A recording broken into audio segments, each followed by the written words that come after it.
Ladies and gentlemen,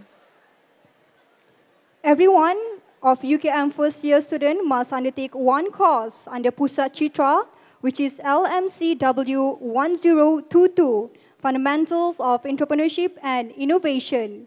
For this course, the student attend a public lecture which is normally given by owners of companies and top management within the public and private sector. This year, the public lecture is conducted in two sessions. The first session was conducted by Dr. Irma Shida Abu Samaf, alumni of University Kebangsaan Malaysia, Director of Irma Ariandi Enterprise and Irma Ariandi Global Sendirian Berhad. The second public lecture, which is happening now, is special. We have invited Mr. Adam Brimo for many reasons. He is an icon in innovative teaching and learning industry. He is listed in Forbes 30 Under 30 Asia 2017 for the category of consumer technology. He is a CEO under the CEO faculty program, one of the most active. He is very successful and very young. Thus, the generation gap between Mr. Adam and the main audience today is not very wide. Now, it gives us a great pleasure to now read Mr. Adam Brimo official biography. Mr. Adam Brimo holds Bachelor of Engineering Software and a Bachelor of Art Politics degree from University of New South Wales, is the 2011 Choice Magazine Consumer Activist of the Year and recipient of the 2011 UNSW Alumni Graduate Award. He previously worked at Macquarie Bank as a software engineer, analyst in the Fixed Income Currencies and Commodities Group, and at Westpac Institutional Bank as a senior software engineer. Mr. Adam led the successful Vodafone consumer activist campaign in 2010-2011, which resulted in nationwide media coverage, an ACMA inquiry, and a $1 billion network upgrade for Vodafone's Australian business. In 2012, Mr. Adam joined world-renowned UNSW Associate Professor Richard Buckland to found OpenLearning.com, a student-centered online learning platform. Over 140,000 students have joined courses, including the first massive open online courses from Australia and Malaysia. Without further ado, we would like to invite Mr. Adam Brimo to deliver his public lecture entitled Think Like an Entrepreneur, 1 minute to win it. Please note that Mr. Adam will continue later with an interactive session with the students. Please welcome Mr. Adam Brimo. Good afternoon, everyone. How are you doing today? Good. I know the law faculty is very happy to be here. How about they're preparing? Who else do we have? Science and technology? Where are you? Pharmacy? A few up the back. Okay. Well, it's great to be here with all of you today. It's wonderful to see you. Thank you so much for coming. It's a very exciting opportunity for me to actually speak with all of you. Not long ago, I was actually sitting in your shoes, sitting right where you are almost. And that was probably only about, I don't know, let's see, it's 2018. So probably about a decade ago, maybe 12 years ago, actually about 12 years ago now, I was actually an undergraduate student in first-year university, just like you were. And today, I want to take you through the journey that I've had and also challenge you to think about who you want to be and what kind of journey you want to be on. Because all of you are actually very lucky to be here. So, how did all of you get here today? And I don't mean how did you walk here, did you drive here? I'm not interested in that. I'm interested in how you actually got to university. Because we take a lot of this for granted. So all of you would have gone to school, you would have spent maybe 12 years, 18 years going through school, doing lots of exams. You know, many people have worked very hard to get you here today. And it's something that all of us will probably take for granted. Because as you look around, everyone amongst you is a university student. Your lecturers hold multiple degrees, they hold PhDs. So everyone in your community actually will be a university graduate one day, most likely. But that's not the case for everyone around the world. And all of us had to make great sacrifices to get here today. And I think it's something that we have to think about. So if you think about everything it took, you know, the years of study, the sacrifices people made, the distance you had to travel. Some of you are probably international students as well. Are there any international students here? A few vocal ones up the back. You have traveled very far from your countries to get here. Now, that's a great challenge we all of us face. And the question before us, I think today, before our generation, is how do we give more people this opportunity? How do we ensure there are more people just like you who are able to attend university, who are able to study wherever they want, study whatever subject they want, and actually get a job or make a difference in the world the way they hope to do? I think that's the challenge before all of us today. And it's a challenge that I felt myself. So I wanted to start off by sharing with you what open learning is and why we're doing it. So open learning tries to solve these two simple challenges. One is access to education, and the other is the quality of education. So in terms of access, all of you coming here today, you've gone through many things in your life to get here. But that's not always going to be the case going forward. Technology is enabling anyone around the world to actually get an education, to study something new. And even today, anyone around the world can actually join courses from UKM. Now, that's quite a significant change, because if you're in another country halfway around the world, never been to Malaysia, you can now enroll in a course online from UKM and study from the university. And that means that many people are going to have a greater opportunity to study than they did before. And these will be people that will be your colleagues in the future, no matter where you go. The second part is quality. How can we ensure that the degrees you're doing, the courses you're taking, are actually relevant going forward in the future? You know, there are many things changing in society. You probably hear a lot about artificial intelligence and robotics and automation.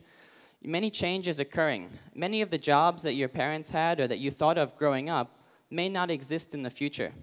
You know, I remember when I was younger, you know, you probably go through these periods in your life where you think, I'd like to be, you know, an astronaut or a scientist. I'd like to be an engineer or a lawyer or a doctor. You know, these are all things we grow up thinking and hoping for. But the workforce is changing. The jobs are changing.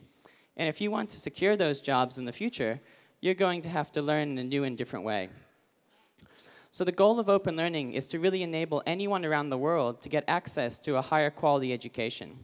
And as of today, that's impacted about 1.3 million people around the world who are actually studying online and taking courses from many universities.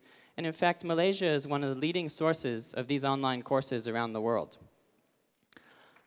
But beyond that, it's important that you actually are able to find the courses, find the skills that are relevant to you, and that you're able to actually share your knowledge with other people. I think you'll find that in many things you do in life, you will get as much out of it as you put into it. And online learning is the same. There are many courses out there, and some of them might just seem like content or videos or quizzes and things like that. But education today is no longer about memorizing things. To be relevant in the future, you're going to have to critically analyze, understand, and challenge yourself. You're going to have to step out of your comfort zone and talk to people who you've never met and try and solve problems that you're not sure how to solve. These are some of the challenges you will face, and this is really the goal of open learning. To make it possible to increase the quality of your courses, to enable you to actually be empowered, to understand, to critically analyze things, and to learn new topics. And you'll find many courses available to do that online through open learning and at many other places. But there's a key word you'll probably start hearing quite a bit, which is MOOC, Massive Open Online Course. And this is revolutionary for you in a few ways. And one of those is that many courses you take at university now will be developed as these so-called MOOCs. Now that means, although you're sitting here in this lecture hall, you're sitting in your class, you will actually be taking courses with other people around the world. And that will prepare you for the future. Because going forward, when you go out into the workforce, when you try and start your own business, you're not confined to your own town, your own city, or even your own country. You'll be working with people in different time zones, from different cultures, speaking different languages. And the sooner that you actually experience that for yourself, the bigger difference it'll make, and the more prepared that you will be going forward. But Malaysia is actually one of the first countries in the world to adopt this MOOC concept. And I don't think I can go back. But the MOOCs are really massive open online courses. And what that means is massive, that many people around the world can join. There's no limit on enrollment. Open means that anyone is able to do it. You don't have to actually be from a specific background or get specific scores. Anyone can actually join. And the course is online, which means you can do it, in your own time, wherever you are. But online doesn't mean that you do everything at the computer. And I think what you'll find, and particularly your generation and mine, is that there's now a blend of online and offline. There's really only one world. And the online experience enriches what you do face-to-face. But what's exciting about this, so all of this has actually come about through the Malaysian Education Blueprint, which is one of the most revolutionary documents in higher education. And I share this with you because your education system, your university, is actually at the forefront of this in Malaysia and around the world. And what that means is there's now the possibility that you can study, that you can become entrepreneurs, that you can try new things, and that you will actually develop new skills because of these kinds of policies that are being put in place. There's a focus on preparing you as global graduates, the ability to learn wherever you want for as long as you want, to develop entrepreneurial skills and critical thinking skills. But this is quite exciting, and in particular you'll find that many of your courses are actually running on a site called Malaysia MOOC. And Malaysia MOOC is very interesting because it means that although you're here at UKM, you can actually take courses with students from all 20 public universities. And that will help build up a very strong community that you can use going forward. Because when you go out into the workforce, you'll no longer be associating just with people from your own university. You'll be working with people from everywhere around the world, from lots of unis. And the sooner you actually start working with them and getting to know them, the better off you will be. And every university participates in this. So, now you know you can learn anything you want, wherever you want. But really, what's next? What are you going to do with it? And I think that's the key question before you, particularly as first-year students. I remember when I first started university, I studied software engineering and arts. In arts, I did politics and international relations, and in software engineering, I mainly did robotics and some AI. And what I wasn't sure about was where I'd actually end up. You know, you enroll in a degree, and the degree has a name, but you're not quite sure how you're going to get there. And sometimes you have a dream in mind of what you want to do. Do you want to be an entrepreneur? Do you want to be a doctor or a lawyer or an engineer? But that vision seems quite far away. You're not really sure what the path is to get there. But really, what I realized early on is that it's somewhat in your hands. Because really, all the tools are out there. I mean, even when I was in university just a decade ago, I didn't have all of these online courses to study. I didn't have the opportunity to talk to many people from different countries. Like Facebook had only just come out about halfway through my degree. And I really, you're really staying in the university environment. But your generation's different. You've grown up and you're connected to everyone else in the world. Now that means there's both an opportunity and a challenge. You can use that connectivity and you can be distracted by it. You can spend all your time, doing things that don't have much of an impact or looking at pictures of cats or whatever. I like cats, but you don't want to spend all your time just looking at cat pictures online. So you can spend all your time doing things which may or may not be useful, but you can actually use that connectivity to teach yourself new things, to learn new things, to meet other people. And it's really an opportunity that we have to take advantage of. So I want you to think about, what you want to be. What you want to be when you grow up. Maybe it's something you've already been thinking about. Maybe when you enrolled in your degree, you really already had an idea in mind. So who here actually knows what they want to do, where they want to be? Has anyone really thought of it? The lawyers are very vocal, I've noticed. Maybe this side of the room. Has anyone really thought of what they want to be? Did you have a dream in mind when you were younger? Yes? Yes, I think you do. So has that dream changed over the years, or has it stayed the same? It's changed. And in what way has it changed? It's gotten better. Okay. Well, I think we often think of ourselves in terms of professions, but one of the things that your generation will have to deal with, even more than mine, is that professions themselves will actually change over the years. You may start off as an engineer, or as a scientist, or as a lawyer, but 5 or 10 years later, you may find yourself doing something else. And I think the world itself is moving towards a model where people are valued and hired based on the unique skills they bring, rather than the degree that they hold. And what that means is that you actually have to take advantage of your time at university. You have to have a diverse range of experiences and get involved in a lot of different things. And that's something that I had to do myself as well. So when I first started university, in first year, I wasn't really sure what to expect. And what I decided to do was just get involved in lots of different things. And I decided that, I would try and do the things that no one else would do.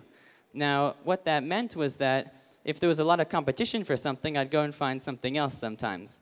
And what that meant was that I ended up on a range of different university advisory boards, everything from the health and safety board to the academic board of the university. And if you look at things like health and safety, I mean, who here would be, thrilled to be on the university's, OSHA, health and safety board, looking at, whether you can trip over wires or these sort of things? It's not something you think about, right? Yeah, you don't wake up in the morning and think, I want to be on the health and safety board at the university and that sort of stuff. But it's a really important role. And I actually did that for about my entire university time, about 5 years. And what was interesting is that I got to know a lot of the senior people around the university. And I got to actually contribute quite a bit by running surveys to find out what the issues were, by helping get issues resolved and following up on safety issues for students. And it was a strange opportunity because no one else really wanted to do that, but I took it on myself. Another time, when I actually had a few setbacks myself. So there are a number of university societies, right? And you've probably joined a few, or you're looking at joining different clubs or student chapters and things. Has anyone joined like a club or society on campus? Yeah. I think this side has to say something, otherwise you get drowned out by them. Yeah. But so you've probably joined quite a few, right? And sometimes they have like a president of the society or vice president and the committee and all of that. So I actually ran to try and be president of our computer science society at the end of first year university. And I lost. I don't know how many votes I got, but I definitely lost. Now, I tried again the next year at the end of second year, and I lost again as well. Now, many people would probably take that as a reflection that the society probably doesn't want you to be the president. But no matter, instead I set up my own society. And I ended up raising funding, and I generally sponsored the society myself, and it ended up running in competition to the other society on campus. And our society ended up producing a weekly newsletter for all the academics and the computer science students. We also ran technology talks to bring industry closer to the university and the students. And we also developed a number of projects across the campus. And by the end of the first year of our society, it had already overtaken the larger constituent society that was running in that faculty. And I guess what I learned from that is, if you really think you can make a difference, if you really believe in what you want to do, don't let anything really stop you. I think you have to be willing to take a risk, go out on a limb, and really try something out. So I continued this through my university career, and then I did another project at uni called RoboCup. And RoboCup is where we program robots to play soccer. Has anyone seen those little, two-legged robots that walk around a bit? Yeah? So when I started working with those, this was about 2008, that was the first year these two-legged robots came out. And they were really poorly built. So it was hard to get them to walk. And the challenge was they'd walk a bit, and then they'd fall over, and the head would fall off, and it would roll away. And that's not really good when you're trying to program the robot to play soccer. So it was quite challenging, but I worked together with a team of people. And one of those people turned out to, and ended up being my co-founder for Open Learning. His name's David Kuliah, and he's our CTO. Likewise, in first year university, I got to meet, I had the privilege of studying under a professor named Richard Buckland. And Richard is a computer science professor, and he's quite a transformative way of teaching. It's quite community-based, and everyone helps each other out. You do a lot of projects and activities together. And it was quite an amazing experience for me because I'd actually been doing a few courses at uni, And I had my mathematics subjects, and I had a couple others, but I didn't really enjoy them. I thought, the lecturing style was very boring, and the lecturer was just standing up and talking. But Richard and his course was so exciting that I ended up spending a lot of time doing that course, and I really enjoyed it. But there's a story that Richard told me years later, which is that he ended up knowing me and remembering me because I remember one of the first lectures he had a laptop, an Apple computer, and one of the keys on the keyboard didn't work. Now, at the time, I actually worked at the Apple store part-time.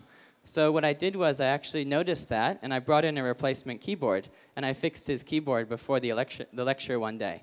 And he never forgot that. And Richard ended up being the co-founder of Open Learning. So many years later, we'd gotten to know each other still, and he always remembered that story, and of course I remembered him. So you never know going forward, looking back, what experiences you have that will actually make the biggest impact in your life. But I think if there's one thing you can do, it's really just put your hand up and get involved. No matter what it is, no matter whether you're sure if you can do it or not, just try it out. University is a wonderful place where you can actually try things out. The stakes are lower. You don't have to worry about failing. You're here for a few years, and you can try things out. And I think that has to be your goal. So how do you get there? How do you get to where you want? And I think now is the time when you have to start exploring all of these opportunities. If there's something you want to do, just start doing it. Get to know other people, form a team together, and just start working on something. Whether it's a project on the side or solving problems at the university or creating your own society, the more experiences you get like this, the better you will be down the road. Because I think in many ways, if you're looking to do things, you really have to have a variety of experiences, a diverse set of experiences. Because many of you, will graduate with similar degrees. Many will have a Bachelor of Law, a Bachelor of Accounting, a Bachelor of Engineering. But an employer today, the world today, doesn't look at you as someone who's interchangeable with another graduate. They don't go out and say, I need someone with a Bachelor of Engineering. What they say is they need a software engineer. They need a data scientist. They need someone who knows machine learning. Or they have a very specific problem that needs solving, and they need someone to do that. And how do they find that person? How do you know if someone can do that? All you can do is look at what they've done in the past. You need to look at their experiences. Did they learn things themselves? Did they try things out? Were they able to teach themselves or get through challenges when times were tough? Those are the things that I think you need to try. And you don't need to worry about succeeding or failing because there really is none of that. It's just getting the experience. Can you get as many experiences as possible while you're here for 3 or 4 years? And I think that will be, if that's your goal, then you won't have to worry about many other things. So my view is that your journey starts now. You've just started university. You're in a fantastic position. And I think if you take advantage of the opportunity, the fact that you're studying at one of the world's top universities, that you're here today and you have a large number of people with you, you're all very excited, especially the law faculty and certainly a number of every other faculty here as well. But you've got a number of people who you can actually work with, and the connections you build at university will be the ones that stay with you for the rest of your life. Now, a lot of people will say that, but it's true. If I look at our team in Australia, probably about a third or half of them studied at UNSW. And still, when I'm hiring people, I look and find out who from my class is actually still around and what are they doing, and if I want to work with them. At the same time, you'll probably meet many future friends and partners at university. I met my wife at university, and she was actually studying law, by the way.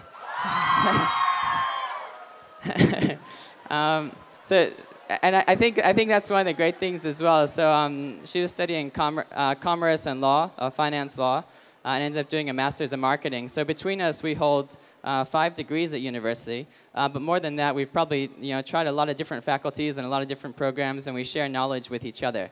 So I think you'll meet a lot of people at university who you can really get along with. And I think you should cherish that. I think you should really keep in touch with as many people as possible. Really practice working together, because you never know where you're going to end up. It'll take time, but I think if you get to know people, you build those connections, they'll stay with you for a very long time, and you'll be surprised. I think, I'm sure many of your lecturers can attest, there are still old friends from university who you'll still know. You'll still, call them up 10 or 20 years later, and you'll feel like you're old friends. And that's one of the most exciting things, I think. So while you're here, take advantage of that. Get to know each other. Try new things. Take risks. Don't worry about failure. Celebrate success, but don't be too motivated by it. Many of these things are just, somewhat ephemeral. One day you're doing well, the next day you're not. So I think just focus on the experience. Just do the best you can, and I'm sure you'll have a great time. So I think now, if the time is good, let's begin the interactive session. Hi, my name is Erica. I'm the Communications Manager at Open Learning Malaysia. Let me introduce some of my team members.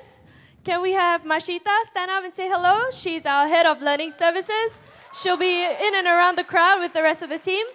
Nicola is our Content Strategist. She is a fresh graduate. She just joined our office, I think about a month ago. Yeah? And we have another one, Mastura. Say hi, Mastura. She's a content developer that's working with us as well. And Salina is sitting behind the screen. She's very shy. Just say hi to her. Okay. We're very excited to be here today. Adam is very excited to be here, and we have designed a very interesting interactive session.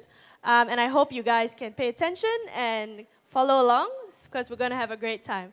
Okay? Great. So now we know that we have the law faculty on my left. Maybe let's hear a shout out from the rest of the faculties. Okay? Just so we know that everyone is here. Can I hear it from Technology and Information Science? Where are you guys? All right, okay. What about education? We're in education. We love people in education. Hello. Okay, Islamic Studies. Where are you?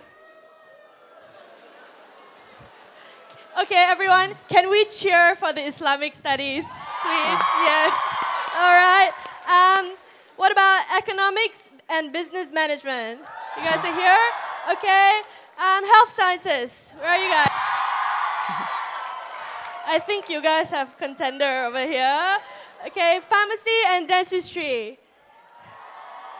So we have both. Okay, excellent. All right, that's good. Now everyone is... Can we have the next slide, please? Okay. Have you guys signed up to this course? To this MOOC? Yes? Everyone is in the course? You sure? 2,000 students in the course? Yes? Okay, great. Okay, let's go to the next slide and let's do this activity. Hello there. Hi again. My name's Adam Brimo and I'm the co-founder and CEO of OpenLearning.com. And welcome to Satu Minute to Win It. In this course, you will get the chance to come up with an innovative solution to a problem in your industry. So your task today is, whatever you're studying, think of an issue or challenge or problem that your industry is facing and that you can solve. For example, if you're studying dentistry, what are the biggest problems in your field? If you're a law student, what does the future of law look like? These are things that you can think about. Then, think of an innovative solution to a business idea that you can execute for 5,000 ringgit. That's a good amount of money to start with. I wish I had that much when I got going. Then, upload your solution to the course. You'll have 15 minutes to do this, so let's get cracking. Don't worry, it may seem like a big task, but big things start small. In fact, that's how I started Open Learning. But this time, I'm going to invite you and the top teams on stage with me for a live feedback session, so I can coach you directly. So just like in reality TV shows, I'll challenge your idea and help you turn it into a viable business. I know you can do it. So what will you get out of this? Well, besides sharing the stage with me, I know you'll like it, the best idea will win a 1-month paid internship at Open Learning's Malaysia office in KL. Whenever you're ready, we'll have a spot for you. Your time starts now. Good luck, everyone. I'll see you on stage. Okay, are you guys in the course? What do you see in the course? Show me.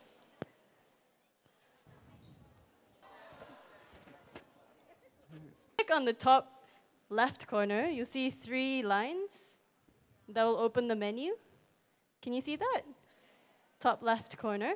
Okay, and then once you've clicked on the menu, you should see something that says interactive session. Can you see that? Okay, so 3 lines in the top left corner, and then interactive session. And then click on interactive session, and there should be an activity there that says also interactive session. And that will take you to the interactive session page. Everyone on board? Top left corner, 3 lines. Click on that. Interactive session, and then interactive session again. Does anyone have an issue? Put your hand up. Has everyone found the page? Who's found the page? There should be a welcome, welcome, welcome gif. Can form groups of up to 3 people. Okay? Think about an issue. If you're studying dentistry, what is an issue in dentistry? Is it that, oh, there's too much saliva in your mouth when you're doing surgery? Is that an issue? And then with 5,000 ringgit, what is an idea or an innovative business that you can start with 5,000 ringgit? And upload it. Simple. Okay? But start thinking, are you going to form teams or are you going to be alone? Think about it. Okay? Have you formed your teams? Okay, think about an issue and think about a solution.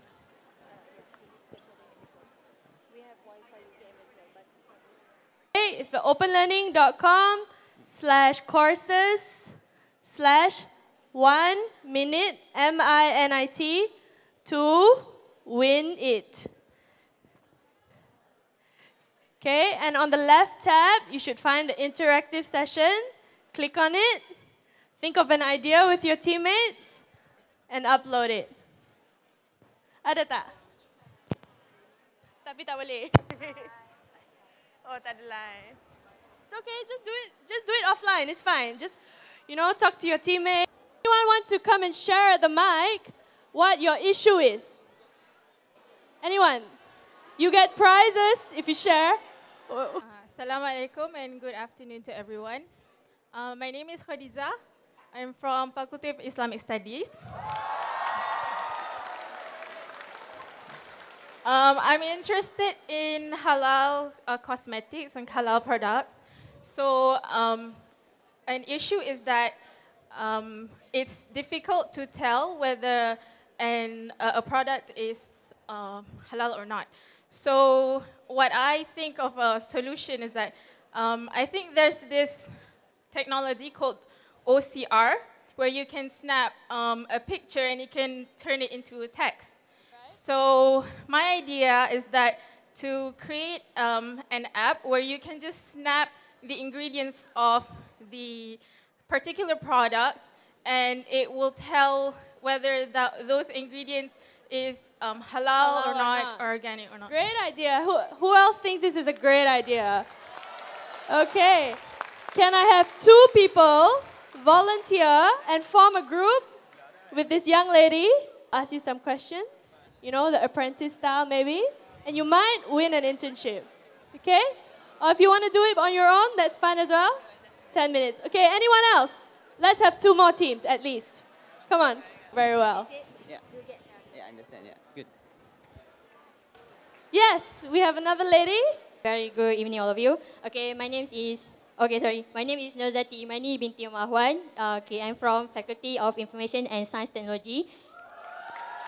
Okay, the issue is right now is about how about the capabilities and skills that have by fresh graduate after they graduate from the university, right? So how the IT students can meet the requirement of industry and can adapt with the changes of rapid changes in terms of technology. Okay, that's all. Okay, great. So I want you to form a team, or if you want to do it on your own, that's totally fine. You have 10 minutes, okay, to come up with 1-minute pitch, okay? You present your idea in 1 minute, and you do it on stage, okay? You, okay? One person from this side. Woo! Confident.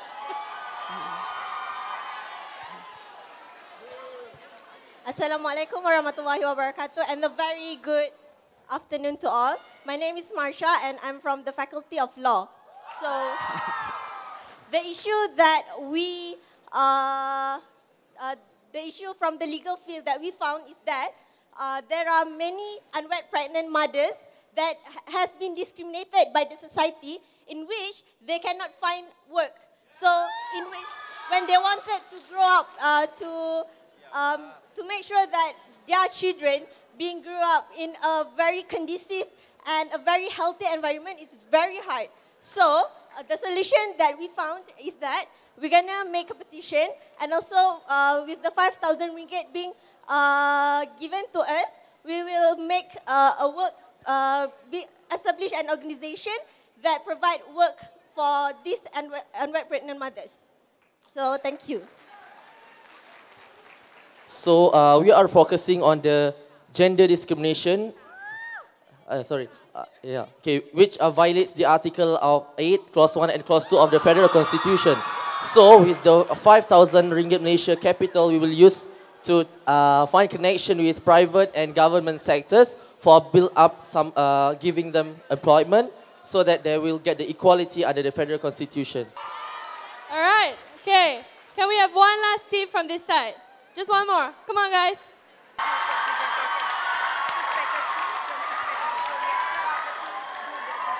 Okay, good afternoon everyone. I'm Lee Kwan Yong from Faculty of Health Science. Okay, so basically our idea from our team is to make a personalized nutritionist for your own health. How are we going to do this? Because everyone has different genetics, and from different genetics you need to have different types of menu for your own health. Therefore, with this menu, we can help to increase the popularity and also population of humans. And if you want to know more, let's go for the 1-minute pitching later. Should we invite the teams, or should we have one more? One more, okay. Who wants to do it? Okay, so hi everyone, my name is Arika and I'm from Faculty of Economics and Management. Okay, so the related industry is economics and management, and we find that the current issue that is faced by most of the youth in our community these days is we find that youth these days aren't aware and literate in current economics and financial issues, especially those issues involving our local financial and economics business-related pursuits. So the innovation or the innovative solution that we have come up with is by perhaps establishing a course with the mobile application that makes it compulsory for all students to sign up and also to participate and receive updates about latest financial findings. So in a way, this will increase the awareness and also knowledge among youth today about financial and economics related issues. Thank you. Thank you. All right, thank you so much to the 5 teams that have volunteered. Okay, thank you everyone for volunteering to share. It's really exciting. Thank you, Erica. Thank you, Nicola, and our team. So for this part, I'm looking forward to your short pitches. They don't have to be formal. I know you've only had a few minutes to prepare, but that's how the world is actually. You never know when you're going to be pitching and sharing your idea with other people. This is actually called usually an elevator pitch because sometimes you meet someone in an elevator and you actually have to pitch to them on the way up. So you've got to fit your pitch into, I guess, between the ground floor and maybe level 20 or something. So this is quite a good opportunity to try it out. You never know who you're going to meet. So you always sometimes have to be ready to articulate your ideas, share what you're doing, and just give it a go. So let's get started. So the halal industry is an industry that's worth more than $1 trillion, and so is the beauty industry. And Malaysia is actually the leading halal expert in the world. So by creating this kind of platform, digital platform, we can have a crowdsource where people would check on the products. So this is not only for Muslims, but it's for all consumers, for people who are concerned with what's in the product, for people who want organic products or people with sensitivities and people who are, for example, vegetarians or vegans. So this actually creates, it makes it easier for consumers to demand what they want in a product. So although this seems like a simple idea, but it will actually revolutionize the beauty industry. And that's why I think that this idea is very important, and it also needs collaboration between people who are experts in Sharia and also people from science and technology. Cool. Thank you very much. A big hand. Thank you. Stay on stage. Stay on stage. Yeah. You guys can also ask questions. Okay? This is where it gets interesting. Okay. Adam, do you have a question? So I think that was a very good way to start. You started with the market. And, you know, I think we really have to, you always have to think about that, because there's really, I think, 3 areas of any business idea. There's really the market, there's the product, and there's the team. And sometimes you can have a fantastic team and a fantastic product, but if there's no market, then nobody's going to buy it. So I thought it was really good that you started with the market. And I think you managed to pull up some statistics very quickly in the short time that you had, so that was great.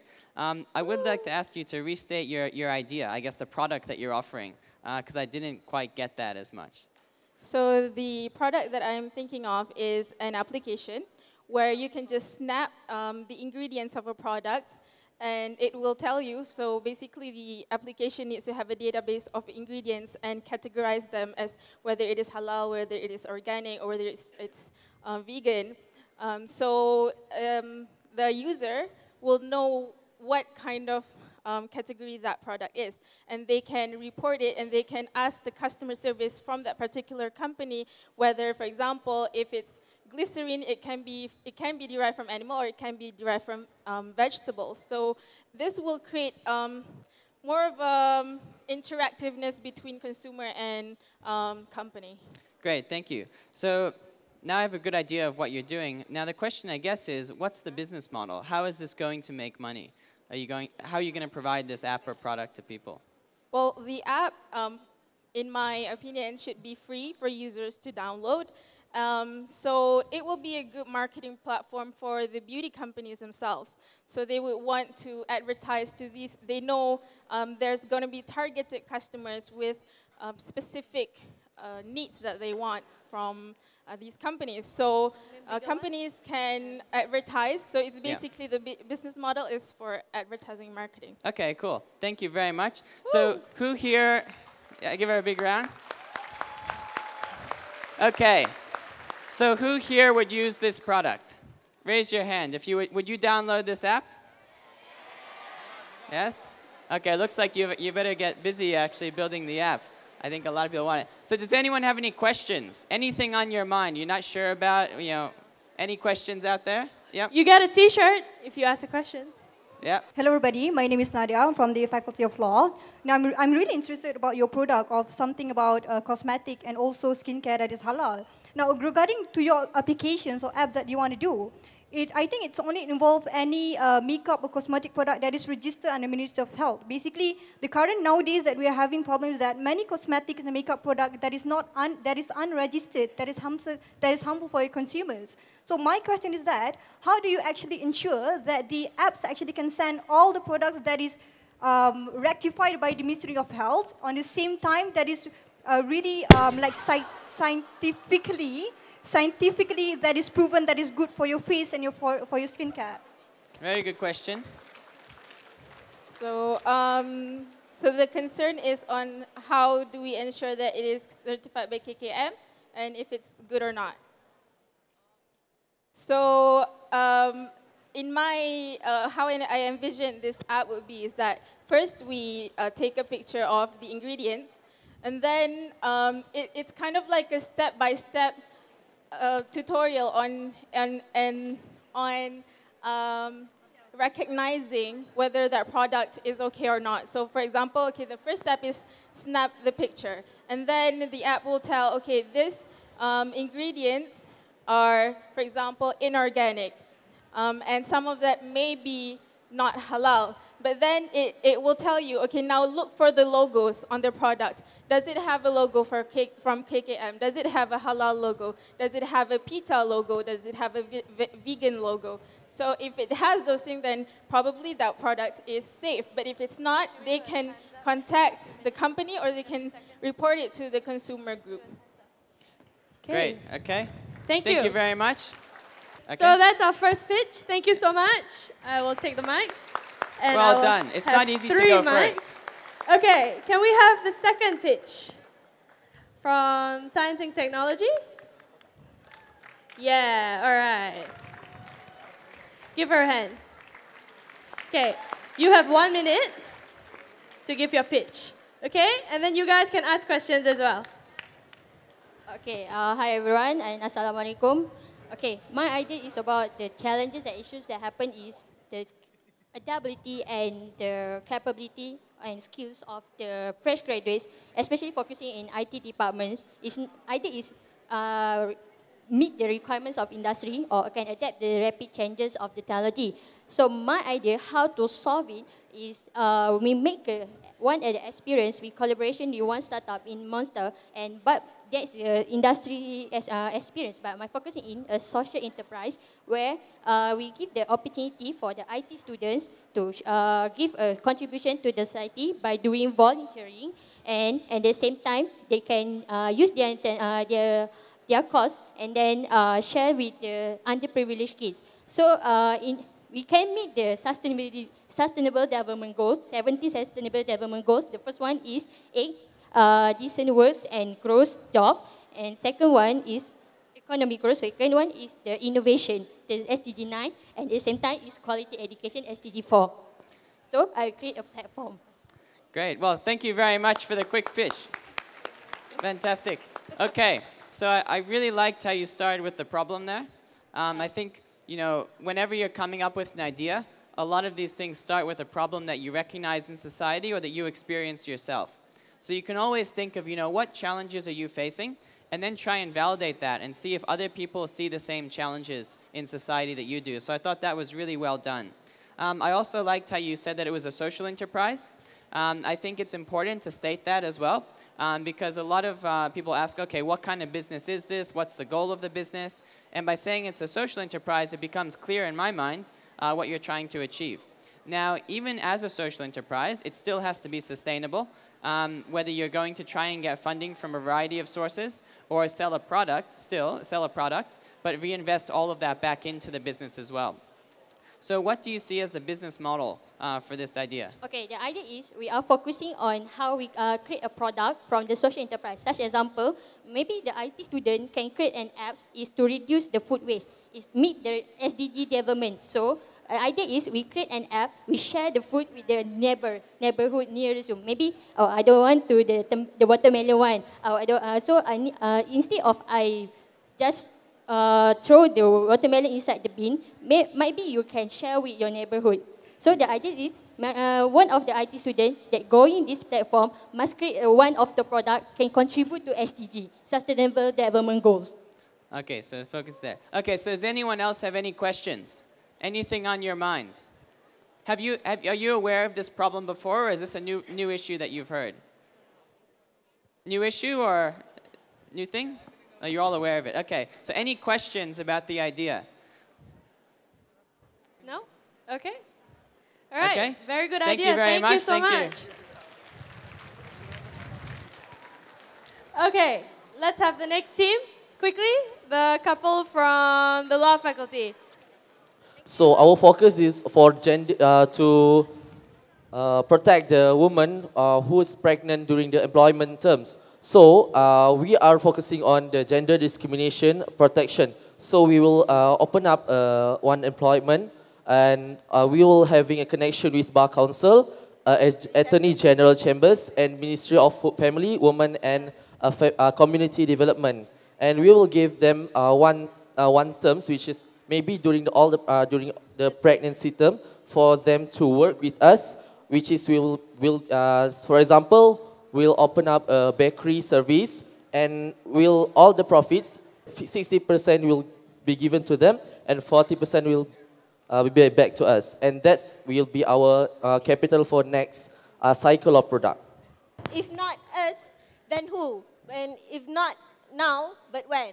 So I really hope that everyone will support our product, because this is not about just unwed pregnant mothers, but this is all about your sisters, your mothers, or maybe someone that, you know, must be someone that, very close to us. So we really hope that you support our products, in which to support all these unwed pregnant mothers to continue their life in a healthy and conducive environment with their children. Thank you. So thank you very much for the idea. Thank you for sharing. It sounds like a very remarkable cause. So to get this working, you will have to bring a few different organizations together, right? So you've got to find employers who are willing to offer roles as well, and other government agencies. So how would you actually get all of these organizations together? What do you think they would be interested, or will it be a challenge to get them on board? I think because we are from law students, and we really know that our Attorney General Chambers and also our bar councils are very supportive in supporting our law students. So I think they are very interested with this, and also I think the government, in which the Ministry of Women, Family and Community Development, will also help us in supporting all these unwed pregnant mothers. Yeah, in fact, it will help the judiciary system from receiving too many cases on gender discrimination. So it helps the people, like the woman itself, to get the protection and equality under the federal constitution. Great. So thank you. So I think this is it's a great idea to solve a really big problem. I think it's a very good thing to take on. So does anyone have any questions about it? Anyone have any questions? The idea of trying to tackle a problem like gender discrimination, right? But my question actually is, we understand that your goal ultimately is to conquer gender discrimination in workplace environments, right? In the case of pregnant women and whatnot that you mentioned. I understand your business strategy. I understand your business model is to collect 60% of profits as revenue to continue on your cycle. What I don't understand, which I really hope you could clarify a bit more, is actually what is the product itself, and how does it actually, what is the mechanism of the product to combat discrimination? Because I understand you're taking in Malaysian bars, you're taking in people who understand the law, and guys, calm down. And so all I want to understand fully is actually how does the product work in helping these women? Yeah. With the 5,000 ringgit that we get, we will start up a bakery or other workplace like a kedai jahit for them to work with us. So that is our product, which is the bakery itself is the company, and we will sell all the bakery products, of course. 60% of it will be given to them, and 40% will be back to us for us to enlarge our company itself. Right, so you're selling products that empower women with motivational quotes and okay, yeah. Like we know, normally a woman will get pregnant about 9 months and deliver the baby. Then we will set up rules and regulations, and not all women can join us, but only the pregnant woman within 1 to 2 years only. Then they will go find, maybe they will get back to their previous employment, yeah. And like we will offer like bakery service, sewing service, and all woman thingy that will help the government and private sector. But you have to remind that this will be governed under the Ministry of Women, Family and Community Development. So I think one thing to think about is, how you can make a bigger impact. So sometimes when you're coming up with an idea, we think of a solution that works and that may help a small number of people. So if you set up this factory or program, there's a limited number of people that you can help. And although it's a very noble goal, you want to try and solve it more generally. So sometimes we have to look at how can we generalize the solution. So one suggestion I might have is actually finding a large network of employers who actually are interested in hiring people from any background and who are very open to that. So many companies these days are actually quite happy to hire people from a wide range of backgrounds, and they actually make a really strong effort not to discriminate in any way. Can I get your t-shirt? Okay, let's have the young gentleman from Health Science. Yeah. Good afternoon, and my name is Lee Kwan Yong again, Lee Kwan Yong. Okay, so today, first of all, I would like to introduce what are we going to do. It's an apps. Normally apps because we only have 5,000 to be the startup money. From this startup money, we are going to build this app and we can have all the certified nutritionists to register under the apps, and then for all the users, you can also sign up and then find your own nutritionist there. How are we going to confirm that the nutritionist is really can help you? This is because we will make sure that all the nutritionists are certified. From where we can know? This is almost the same as the idea of Grab. How are they going to know the driver can drive, and how are they going to know the vehicle is very good, is in a good condition? So this is how are we going to do it. We learn the idea from others, we learn and we do it. And that's how we're going to be success in our future. So for all of this, back to my product again. For the nutritionist, everyone will have different genetics for in your own body. And then the nutritionist will identify your genetic and then take the really good menu for you, set up your menu, and make sure that you are not going to die after you eat. So this is almost all that I'm going to pitch. I am from Health Science faculty. Health Science is not just normal science. This is the science for your health. Thank you. I think you have a lot of fans over there. Okay, thank you very much for that pitch. That was very exciting. So I really love your enthusiasm for the idea. I think sometimes when you go out there, you really just have to be confident. You really have to just do your best. So I really love the enthusiasm that you brought to that pitch. So that was really good. Okay, so how many people do you think will want to use this app? Let's see, who here would use this product? Okay. So a lot of people don't want to die after eating. Yes. That's very good. So you mentioned that you're going to personalize the advice from the nutritionist. Are you thinking this would use, some sort of predictive medicine or analyzing the person's genome? How are you thinking of doing that? How are you thinking of letting the nutritionist know what somebody's profile is like? For how are we going to know how are we going to know their genetic and what to do? Yeah, how are you going to customize the advice based on who they are? Like, is it more like a 23andMe where you're doing, a quick test of their profile? Yes, yeah. How are we going to identify their gene and set out a menu for them? This is what in our syllabus for nutritionists or Faculty of Health Science. We will learn seriously and help you all seriously in this matter. If you graduate from UKM, it means that you are a certified nutritionist, and it means that we will learn how to identify your genetics. Okay, so I'm so sorry that I'm just first year this year. I'm not sure yet. I cannot confirm with you how is the procedure of we identify your genetic. But when I graduate later, I can identify for you. I will set out the menu for you. Okay, so it sounds like you're hoping your course next semester will give you the answer. Okay, let's take a question right over here. I would like to support the idea of his. But, to identify one's health profile, right? It was your question. And I think you should actually link with the Ministry of Health, get the IC numbers of these people and have their health records. So that's how you could actually link to your application.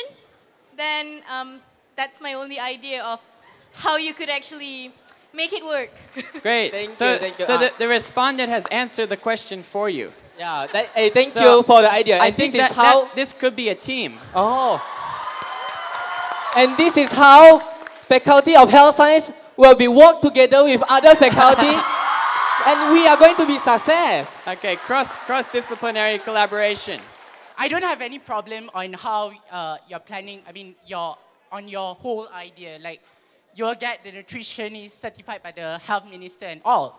But how are you actually planning? Because it's an app, an application. So how are you actually planning to actually deliver the app to the people in the rural areas who doesn't have internet connection or who doesn't have access to this kind of app? So for now, we all know that some of the rural area, they cannot get connection. And this is where we can also expand the business of unify or them to go to the rural area. So now, we are connecting to Faculty of Technology dan Sains Maklumat.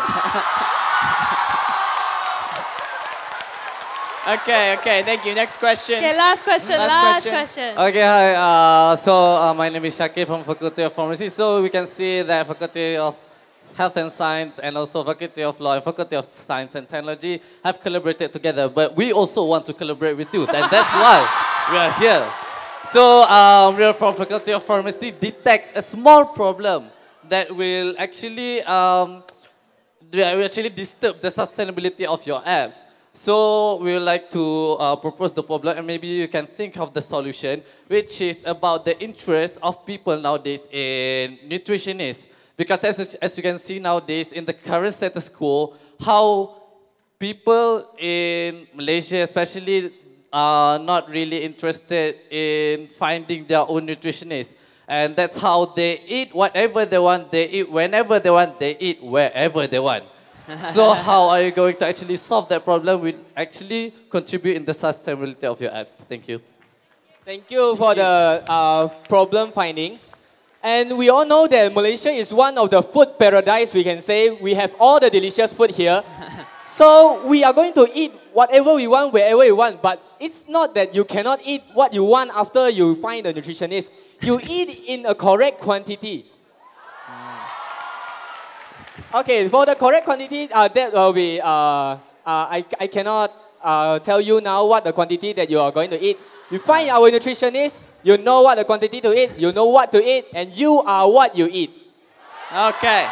Thank you. Okay, on that note, let's finish up. Thank you very much. Well done. Thank you.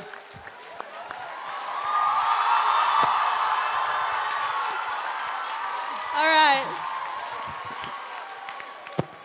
Okay, let's have the last lady from economics. Okay, so hi everyone. I am Arika from Faculty of Economics and Management. And this is my partner, Azwar. Yeah, hi. Okay, so going back to the issues that we have discovered among today's youth is that we find that youth today, they are less aware and they are not illiterate, not totally illiterate, but almost illiterate in global and local economic business-related issues. So how are we going to overcome this issue? We came up with a business model. So my partner here will introduce what the business model is all about. All right, hi everyone. So our business is KoolBiz. This application is, we call it KoolBiz, KEWLBIZ, KoolBiz. KoolBiz, okay. Yeah.